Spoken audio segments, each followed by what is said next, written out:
Hi, I'm Noga Levy-Rapoport. I'm a volunteer and organiser with the UK Student Climate Network, who have been responsible for organising the climate strikes across the UK for the past year as part of the global Youth Strike for Climate campaign under Fridays for Future.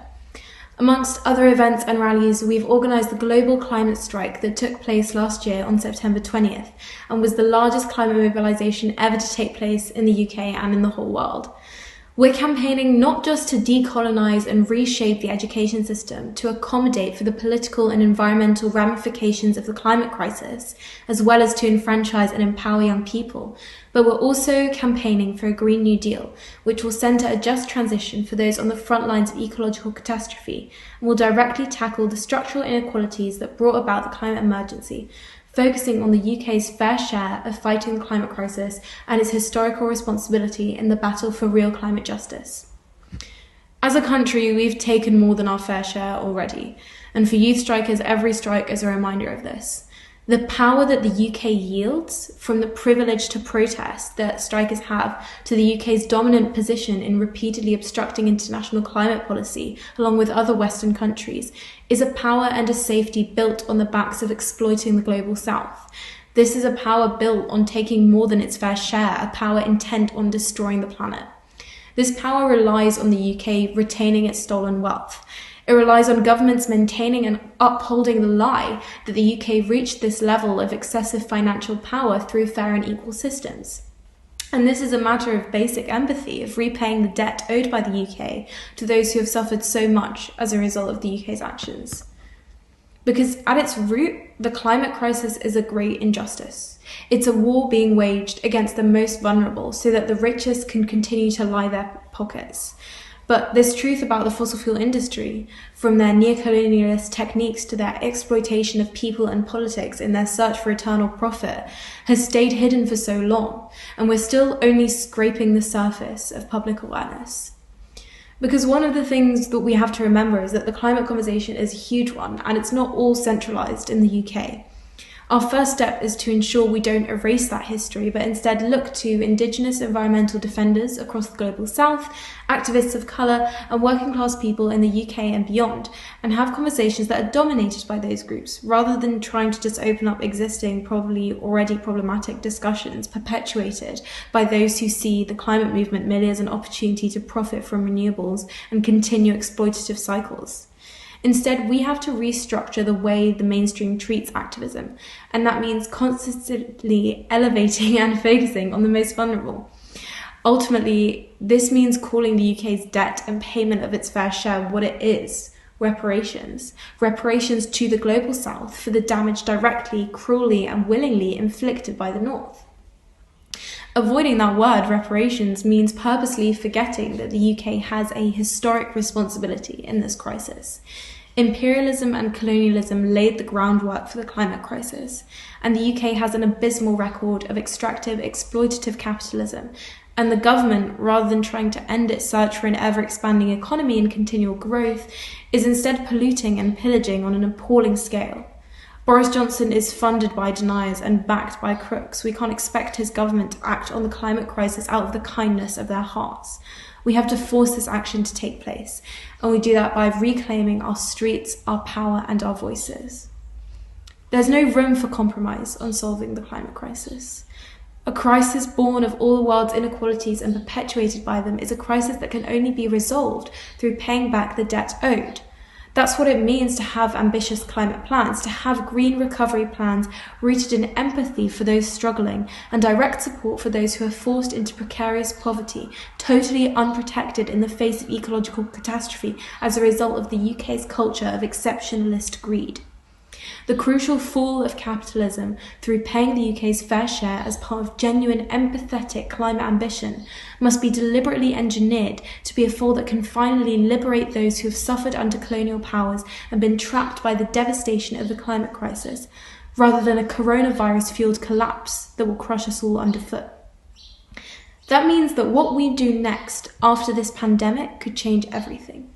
Because as the world recovers, we have a chance to reset the clock and build back better than before. We need something new. We need a new deal that prioritises people, invests in our NHS, and creates a robust, shock-proof economy that is capable of tackling the climate crisis. We have to ensure that we can secure the health and needs of everyone in the UK now and into the future, irrespective of employment or nationality, including food, healthcare, income, job security, good housing, and access to clean and affordable energy and heat, public transport, clean air, and green spaces. A green recovery plan must protect and invest in our public services, from the NHS to unpaid and paid social care, from schools and colleges to rescue services, early years care and local authorities. The services that we all rely on must be properly funded, protected from privatisation and available to everyone, regardless of their immigration, as we know that we are expecting swathes of climate refugees in the next few decades. We have to start rebuilding society for the better, and that means implementing a transformative Green New Deal. A recovery plan with this inside of it must decarbonise the economy in a way that tackles inequality and enhances the lives of ordinary people, workers and communities. It should create thousands of new and well-paid and secure unionised jobs across the country, because we have to start investing in people, ensuring that the policies and investments for recovery don't prop up the profits of the big banks and executives of corporations that fuel climate change and inequality. We need to restructure public and private finance so that it redistributes power into the hands of people, workers and communities, and supports sectors that nourish our society, safeguarding our future. Because a safer, greener, more equitable future can only come about when we build solidarity and community across borders. We can't leave anyone behind when we organise for a better future, especially as we fight against a pandemic. Anything we do now and in the longer term recovery must be with the aim of ending global injustices, conflict and environmental degradation, and of guaranteeing human rights and free movement for all. Because from local communities, you can finally start to take power back in a decentralised, autonomous fashion, all the way to the international world stage. We have to start organising, sharing solutions, sharing technology, transferring finance and redistributing wealth where it's needed. Only then can we truly achieve climate justice.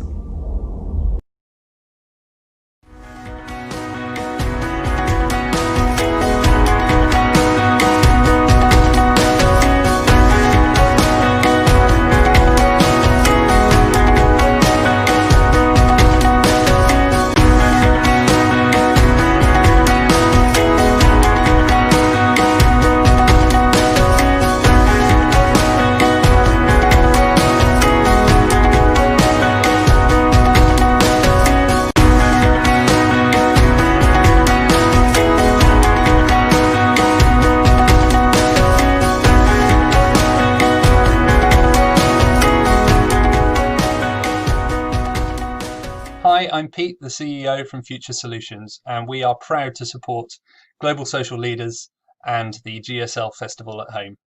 We're really excited to learn more from all the amazing speakers and the young leaders from across the globe. We can't wait to hear your ideas, your passion for change, and learn how we can all work together to build a brighter and more sustainable future. At Future Solutions, we help organisations reach their full potential by developing engagement and collaboration systems. This means their people can achieve more and gain more impact. And we've been helping the GSL team behind the scenes to get their systems and processes ready for the festival, and we've loved the build-up. We specialise in a platform called Citrix Podio, and all of GSL's core activities are planned, managed and delivered using it. This includes the GSL Global Goals competition, and I'm really pleased that Sarah, the Principal Product Manager for Podio, is a final round judge this year and will be looking through all your incredible projects that young people have been working on throughout the last year. So all that remains to say is, I hope you have a fantastic GSL Festival at home, and remember, think globally, act socially, start now.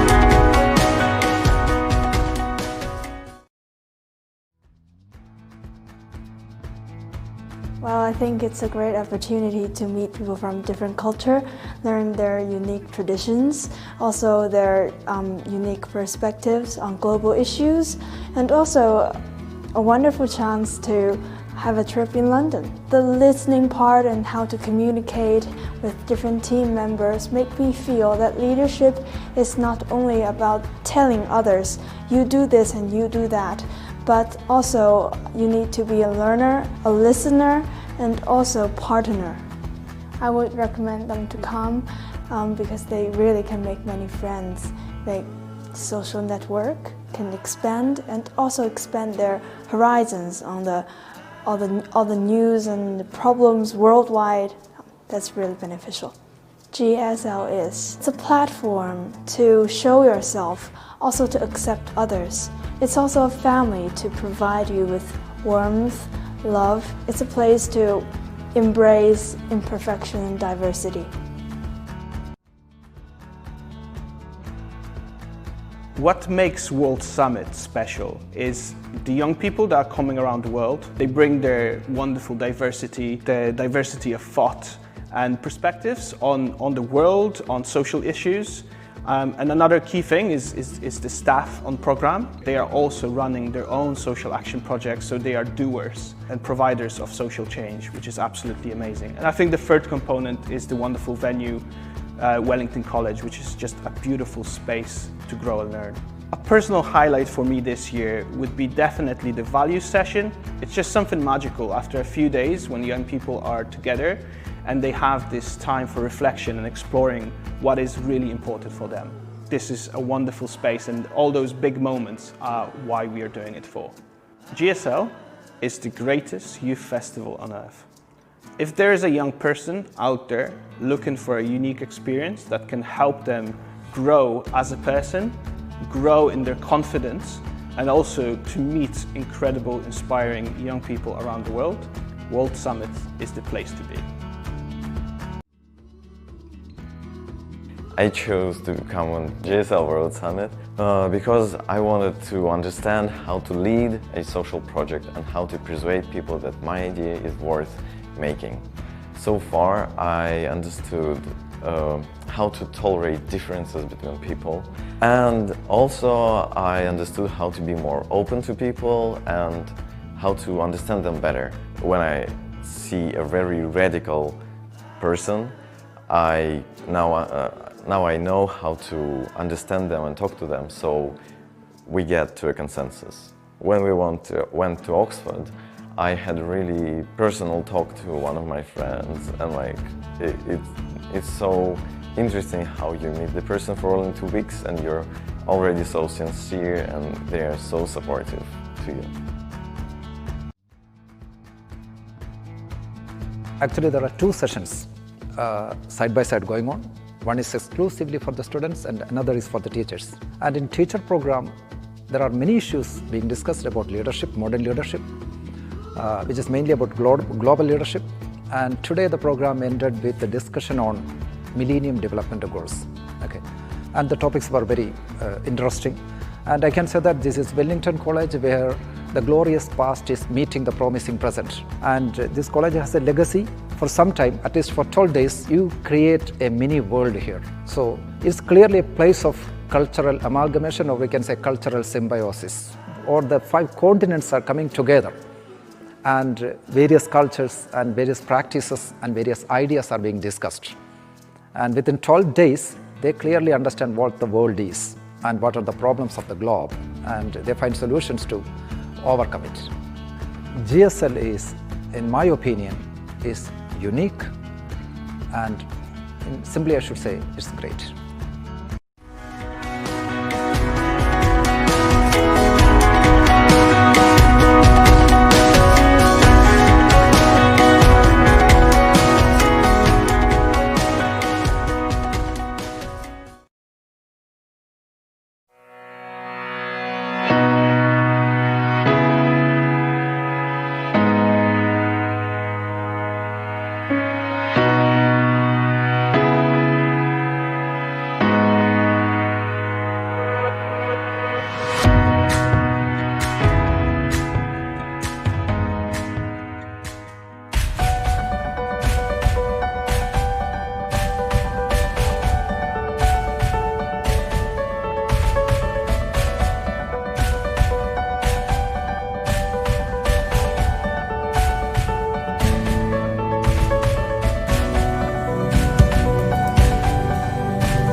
about 500 books. We talked about the history of money. Where did money come from? How we moved all the way from barter to current banknotes. Hi, we are STEM for Growth. We have managed to hold sessions with 2 different groups of girls. With each group, we explored all 4 parts of STEM, where we observed notable improvements in the girls' problem-solving skills, understanding of the different aspects of a science experiment, and familiarity with basic computer skills. The cleanliness drive which we organized along with the IBDB students and the DRSI's Interact Club got rid of the garbage accumulated right outside the school. People from the neighborhood also got motivated to come out and help. We learned that our small acts, when multiplied, can make an impact on the lives of many.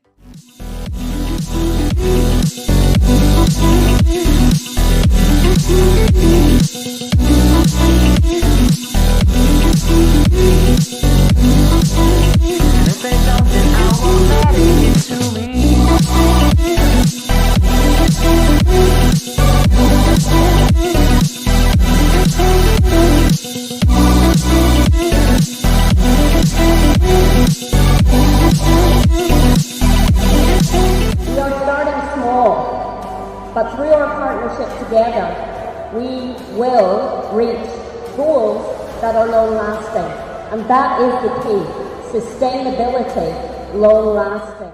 The program you give to us, we are now receiving the quality education that we need, and we want that to pursue and to continue over for more years and for more years of success. Hi, my name is Tara Tarashi. And my name is Aditri Patil. I am one of the co-leaders of the composting initiative and extending it to the cafeteria. This program will expand composting here at ASD to include food waste from all high school lunches. Yes!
Future Foundations is a leadership and training organisation that runs personal and social development programmes for young people. Our Global Social Leaders programme takes young people outside the classroom and gets them thinking about how they can be the change. If you look at what's happening in the world, we really need these more conscious social leaders, and these programmes are a great place to be able to inspire our young people to step up. This is going from good to great. My favourite thing about the weekend is probably the coaches, because they're really fun and really energetic. So it's nice to work with new people because new people bring new ideas, so it's quite fun. Because we all had different opinions, and it's nice to see everyone's opinion because it's different to yours. We all have this potential inside of us. Over these 4 days, the young people will be going on an incredible journey, looking at themselves, looking at what it means to be a social leader, to be a conscious leader. We will be running workshops, looking at some social action projects, case studies, and then at the end of it, they will come up with their own project that they want to implement in their school or back in their community. I've learned that no matter how young I am, I still have a voice, and that voice can be heard. I think I've learned more about leadership. It isn't just one person saying, like, telling you what to do. It's like so many different aspects which I didn't really know. The first thing for everybody to realise, especially young people, is that this is actually their world. They can make a difference. They have the absolute right to take on that citizenship. And actually, I believe they have an obligation to make a difference. Inspiring. An experience that I will never forget. We said to them, what's the difference you want to make? And I've seen those moments many times over the course where they've just decided, that's what I'll do. By getting them working with their colleagues and friends and meeting new people and bringing in inspiring speakers and challenges, this helps them realise that they actually can be a change. They can make a difference. Hello everyone, my name is Antonia Pop. I'm the project coordinator of the From Root to Fruit team, which is the winner of the Collaboration Award from the GSL competition from the last year. I was really glad that I had the opportunity to participate in the Catalyst course, and I learned a lot about myself and me, and a lot about leadership. Also, I acknowledge the 17 global goals. And I was really glad also that I developed my leadership skills, my communication skills, and also my teamwork skills, because we created a new team from the multiplication of the From Root to Fruit project that would also take place this year. Thank you.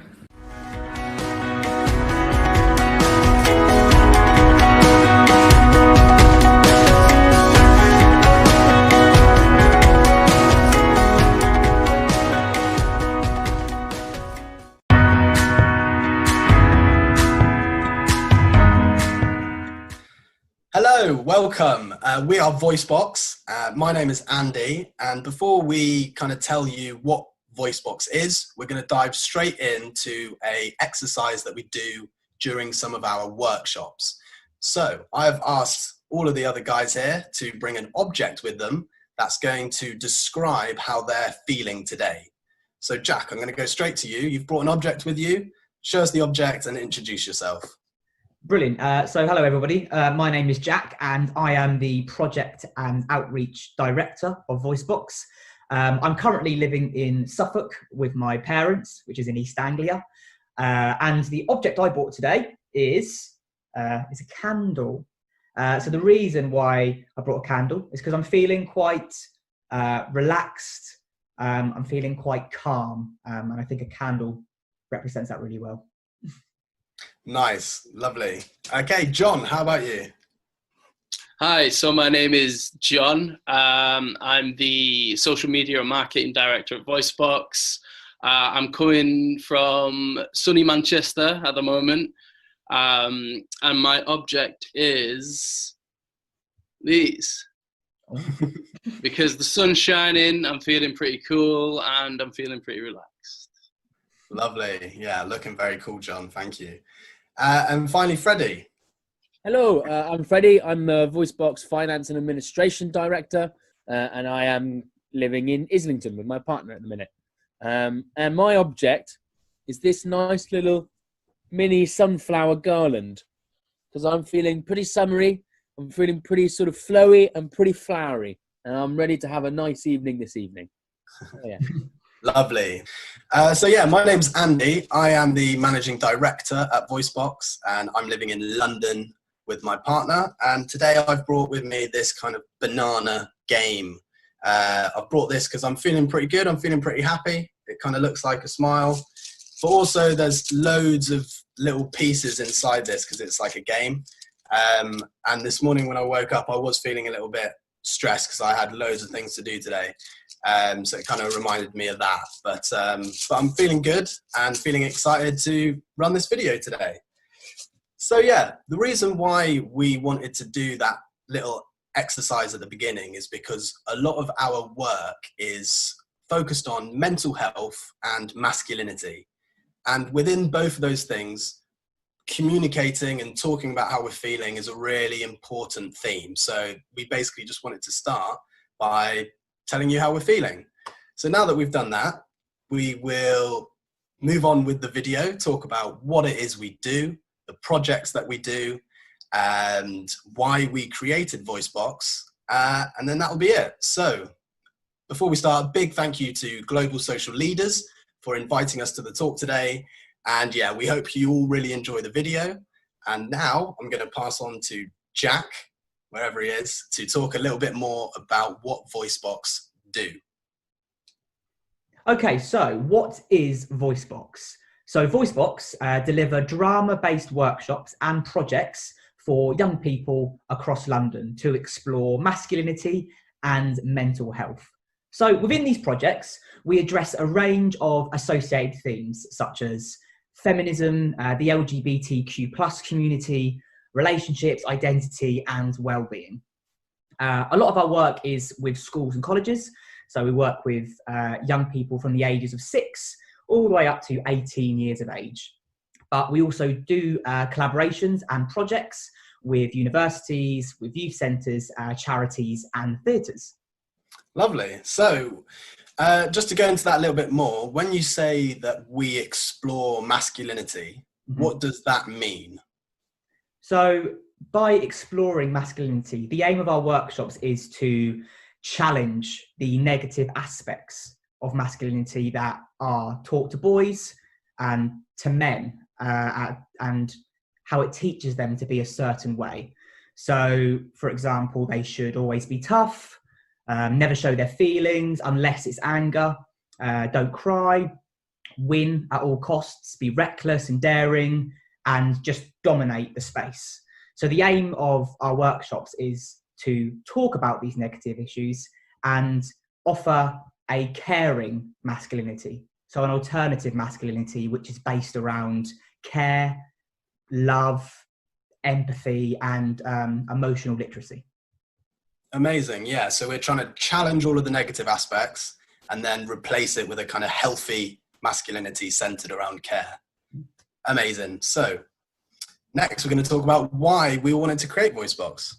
So, why did us four want to create Voicebox? I think there's some reasons that we all share, but we also have our own personal reasons. So let's now share with our viewers why we wanted to create Voicebox. So I'm going to come to you, Freddie, to tell us a little bit more about that. Yeah, so one of the main reasons why we began to want to create Voicebox and do the work that we do was when we were introduced to the concept of gender performativity. Essentially, this is the idea that gender isn't completely biologically fixed and that there are some social aspects to it. And it's something that we perform and do due to having been shown that it is a certain way. For example, if I want to be a man and be recognized as a man and behaving as a man, I will act how I think a man is. So I shouldn't cry, I should be competitive, I should be tough. This is me performing what I think it means to be a man. This isn't necessarily biologically natural. And what we think it means to be a man can be influenced by our social surroundings.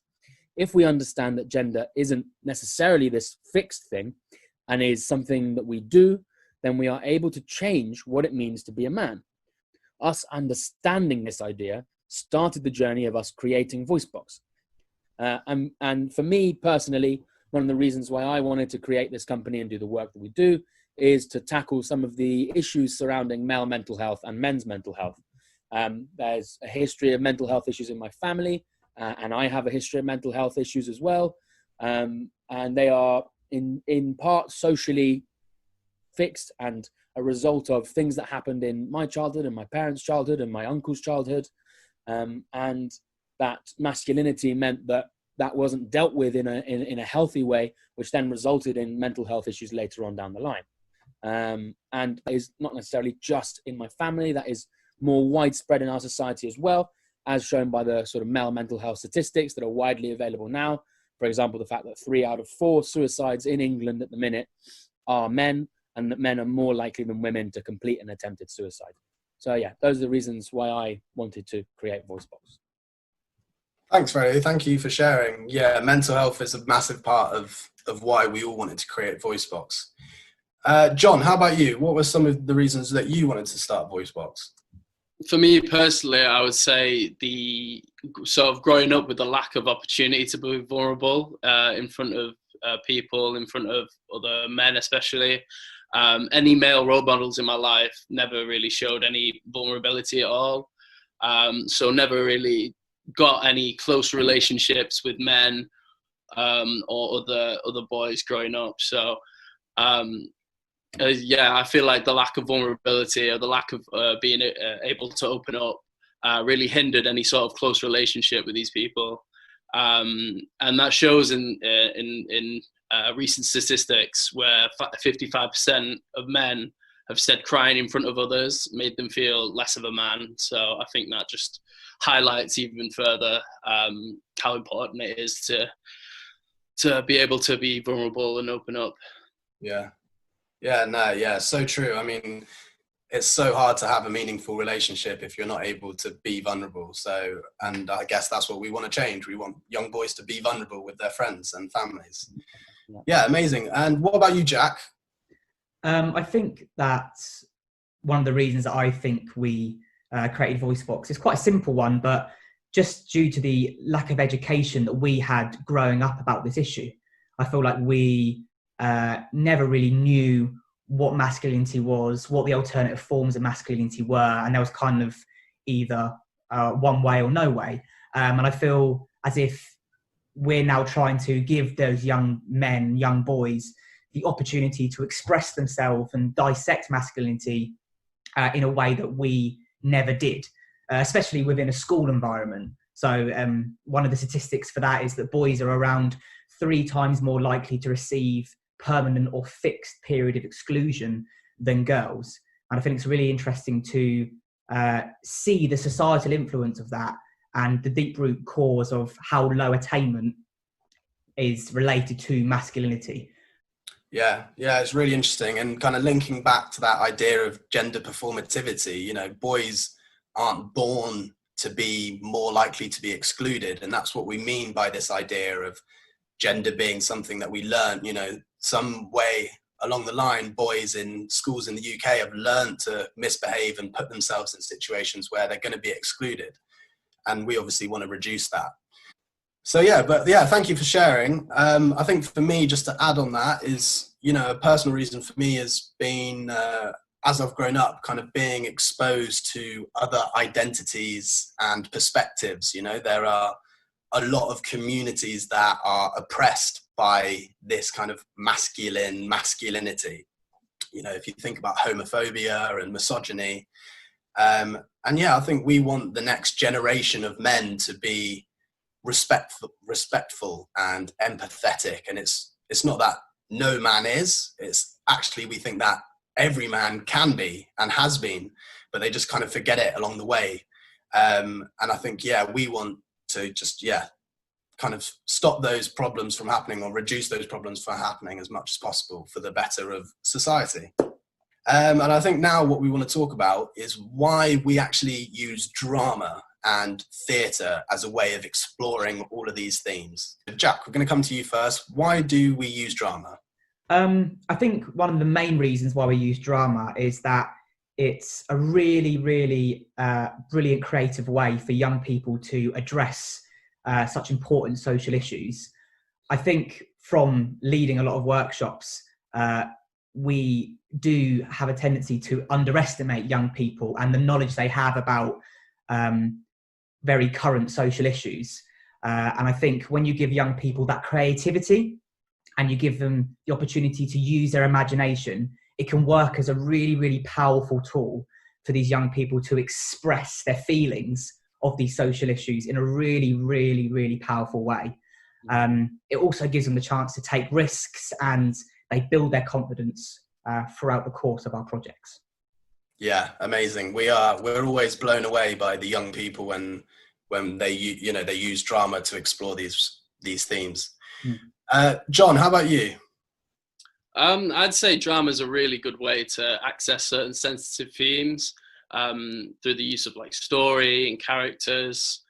It's a good way, rather than having to relate to it through personal experience, you can sort of have that cutaway, and I think it's a really good tool. I think that it's useful for the work that we do in lots of different ways.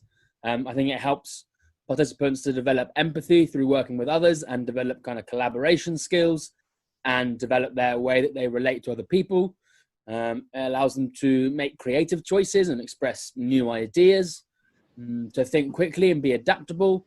And I think almost more importantly than anything else, it allows participants to enjoy themselves and love acting and learn about themselves and about themes in an enjoyable way, and in a way that is different to potentially other learning styles that they have experienced beforehand.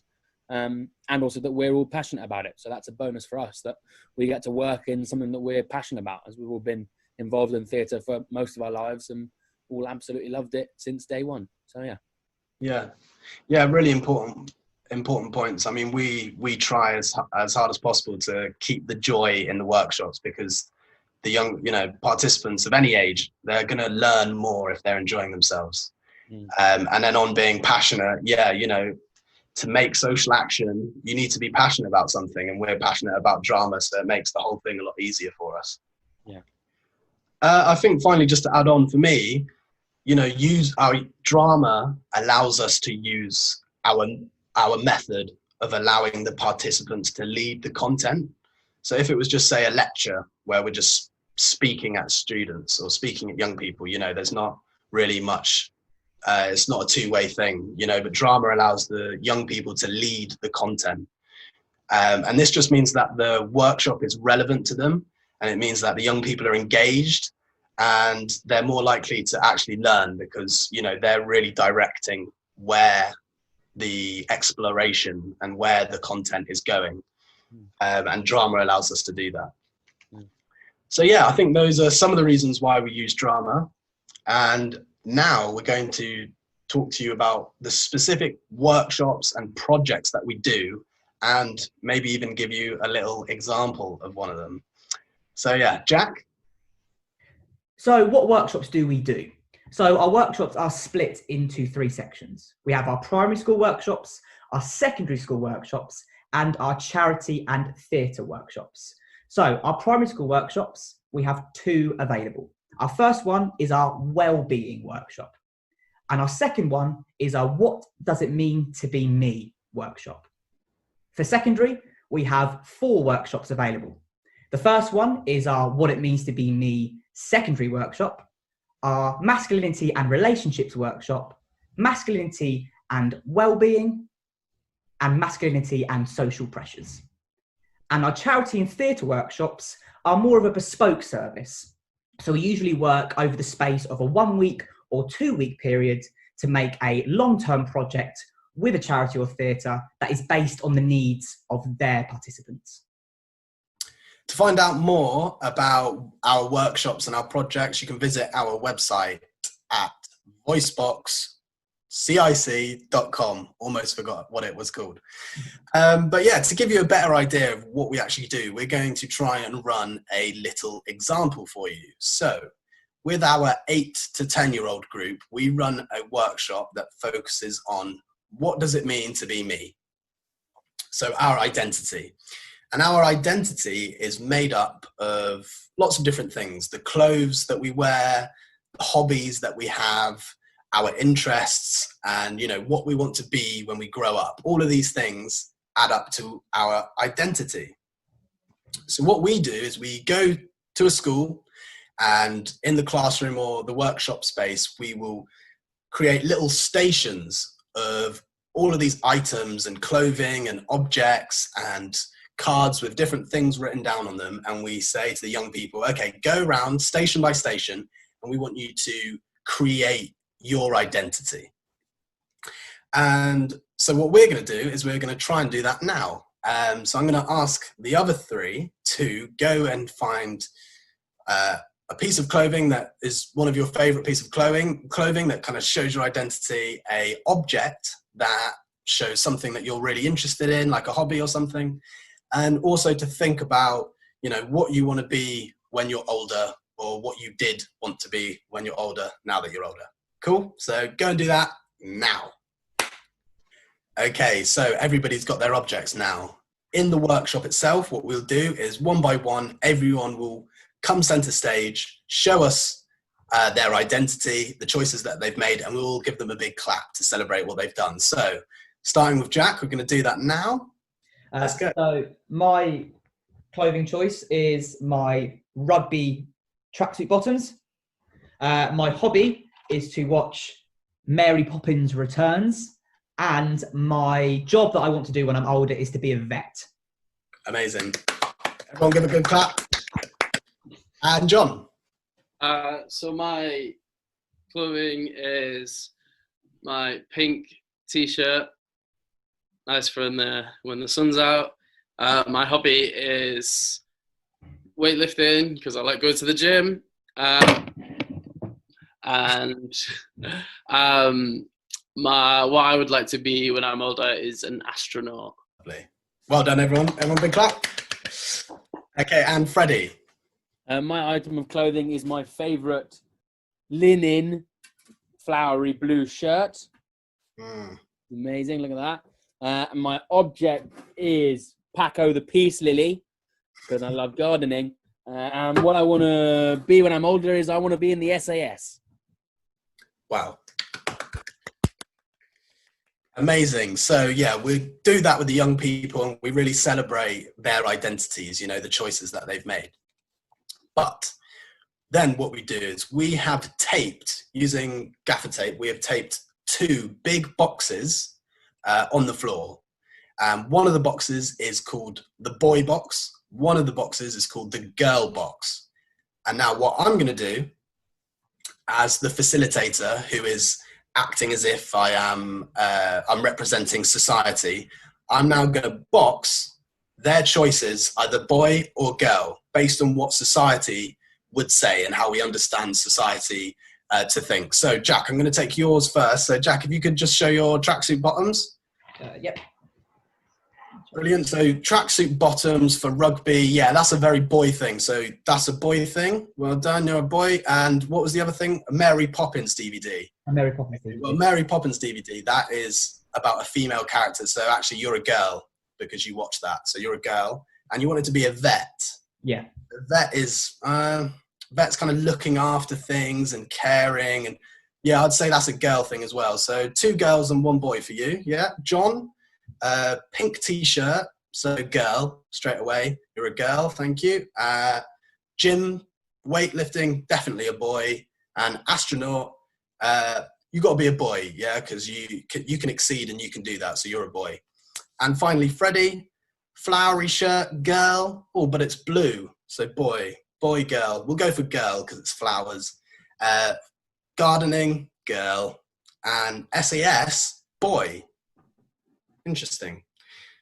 So the reason why we do that boxing process is not to upset anyone, but it's to put the young people through that process of being boxed, which is what society does in real life. It boxes people based on their choices. So what we're doing is we're replicating what society does. And then after this, we'll have a big discussion and ask questions like, you know, was anybody put into a box that wasn't accurate to who they are? So we had a few of those in this example. We also ask, is there an issue with just having 2 boxes?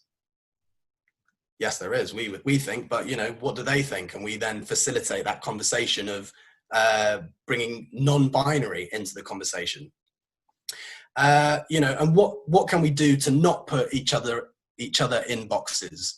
So yeah, that was just a quick example to give you an idea of, you know, how we look at what it means to be me, even with young people.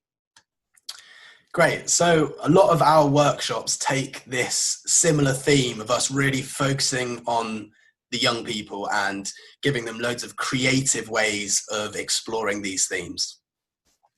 And yeah, it's a big shame that we can't be running these at the moment. However, we have been working on a few other bits.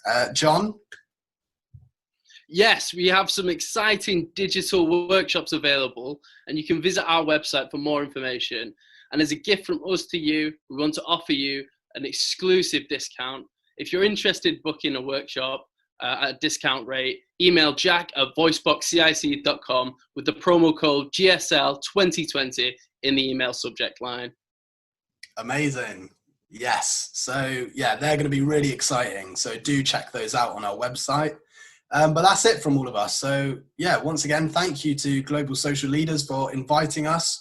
We hope that our talk today was a little bit different and gave you an insight into what we do. And also, we have a question and answer live session coming up next. So please do stick around if you have any questions about what we do or how we do it.